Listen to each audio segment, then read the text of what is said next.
All right. So, time is, of course, of the essence when it comes to getting back together with your ex. Now, in a lot of ways, I don't think that we need to be rushing this whole process, but it's not outside of the realm of possibility that your ex might at some point move on or start dating someone else or get into a new relationship or marry somebody else or any of these sorts of things. And so because of this, we want to take the time between now and whenever that might be and use it to our advantage to really do our best to create the possibility for the two of us to get back together again. Now, the problem that a lot of people have when it comes to this whole notion about getting back together is that they are using this strategy called the no contact rule. And you have probably heard about this from other videos. Some people call it radio silence, all that sort of stuff. But, again, don't get me wrong, there can definitely be a time and place for no contact. I do not want to, discount that.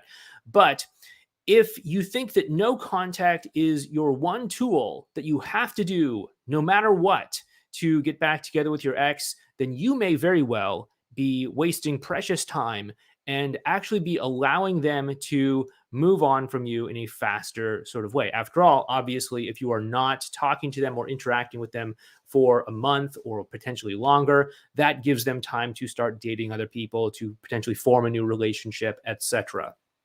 So, going back to all of this, no contact, it's not this magical cure-all that you may have heard from elsewhere on the internet. It really isn't. And we're going to go ahead and get into why so many people are talking about it, why it's this sort of like unified voice that people are sort of chanting at you this whole time. But first, if you do like this video that we do, please make sure you hit the thumbs up button for the YouTube algorithm. Additionally, if you want to find out if your relationship can be saved, I'd like to invite you to go ahead and check out this assessment over at modernlove.life/quiz. It's a totally free assessment. All you have to do is just put in some basic background information about your relationship situation, and our system will generate the prognosis on whether or not your relationship can be saved, and it'll also let you know what your next steps might be. Additionally, if you're interested in coaching and all that, there's a way to express interest in that while you're filling out the assessment as well too. But okay, so you've seen the videos, you've seen the things on the internet and everything like that say you got to do no contact, you got to do it to regain power, you got to do it to make them miss you, got to do it to make them crawl over broken shards of glass, etc. And no contact is not a magic cure-all, contrary to what these videos say. So you might be wondering, why do they constantly talk about no contact as if it is a magic cure-all? Well, the truth is that most of these people that are saying you have to do no contact all the time, they're basically, how do I put this gently? They're basically not as experienced with working with real people as you might think. Of course, the internet is the internet, and of course, you can just say things like, I could say, yeah, I have, I don't know, Angelina Jolie as a client or something, and like, there's no way to actually prove it one way or another. So you can say any. By the way, I don't have her as a client. That would be amazing if I did, but I don't. You can say whatever you want, and you can sort of make it look as if you're like the most famous person in the world that has like 1,000,000 years of experience or something like that.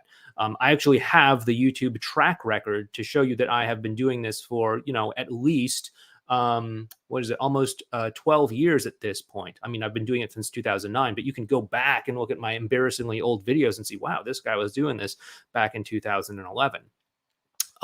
So you have that going for you. But the thing is that a lot of people don't actually know how to save a relationship. And so they just sort of fall back onto this sort of, locker room conventional wisdom sort of thing that says, oh, well, you got to do no contact. So where did no contact actually come from? It came from people that were actually trying to move on after a breakup. And they said, okay, well, I don't need to be in contact with my ex. It'll help me heal faster if I'm not. So I'm going to do this thing. We're going to call it the no contact rule, and let's go. Let's make it happen. And what some of these people noticed is that their exes did reach out to them and they did miss them while they were doing this no contact thing. And so it kind of got taken up by people who actually do want to save their relationship, that, hey, maybe I should do this no contact thing. But it is not a one size fits all thing that's going to work 100% of the time. Trust me, I have talked to so many people who have gone through no contact and it has not worked at all for them. I was actually talking to somebody yesterday who has been in no contact with her ex since I think it was March. And, prior to that, he was madly in love with her. And then they had a misunderstanding. And now he's not cracking under the pressure. I mean, granted, it's only been like 2 months or something. And, some hardcore believers in no contact say, hey, just got to wait 6 months, maybe 12 months, maybe 18 months, maybe 24 months. They will eventually crack under the pressure. They always come back in the end. No, they do not. They don't. Sometimes they can, but they do not. The real truth is that in order to get back together with your ex, a couple of things actually need to happen. Number one, they need to have the emotional sort of aftertaste in their mouth from your relationship and maybe things that have happened after the breakup washed away.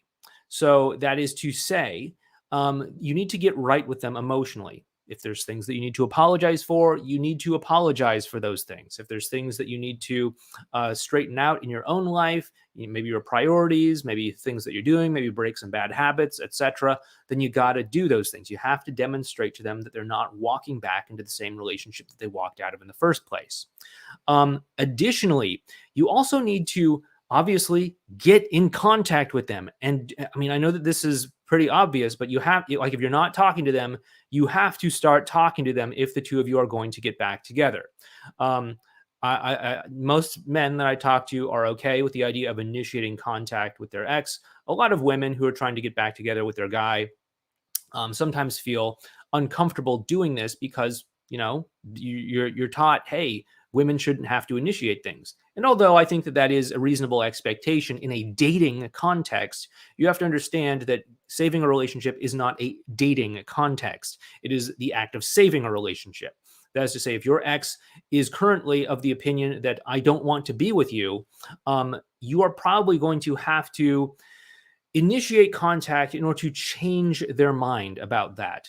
If they just sit there with this belief that, hey, we're better off not being together, then they're probably going to persist in that belief. Potentially, some nostalgic feelings might come up and they might miss you and reach out to you. But most likely, they're probably going to persist in that belief unless there's some sort of intervention, like you contacting them.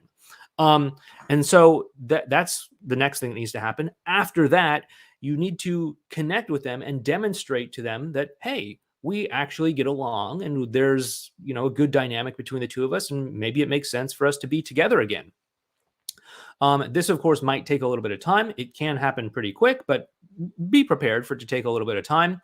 And then after that, as they start to understand and really get and really have it click with them that the two of you are good together, then it might make sense to put a little bit of pressure on them. They may not need the pressure. They might just want to straight away get back together with you. But if they're a little bit afraid, if they're a little bit concerned or a little bit sheepish about things, they might need a little bit of positive pressure to help you do all of this.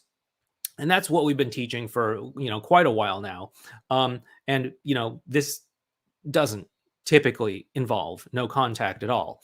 Again, don't get me wrong. Like, if you are an emotional wreck, you probably would benefit from doing no contact, from straightening out your emotional world and all that sort of stuff. But if you are stable emotionally, all that sort of stuff, then it's probably not necessary for you to do no contact whatsoever. And in fact, just doing no contact can waste a lot of precious time, and that window of opportunity can close because you've spent a month, 3 months, 6 months, a year, waiting. And then at the end of that, even if you were to get back in contact with them one way or another, you'd still have to do all of these things that we talked about in this video. So it's not like you're, hacking the system or taking a shortcut or anything like that. You can actually take the shortcut by skipping the whole no contact thing entirely.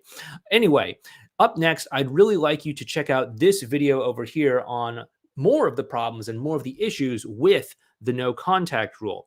After that, we'll also get into what you can do to get back together without using the no contact rule. So go ahead and check out this video up next. But with that being said, once again, thank you so much for watching this video. Please take care, and I will talk to you next time.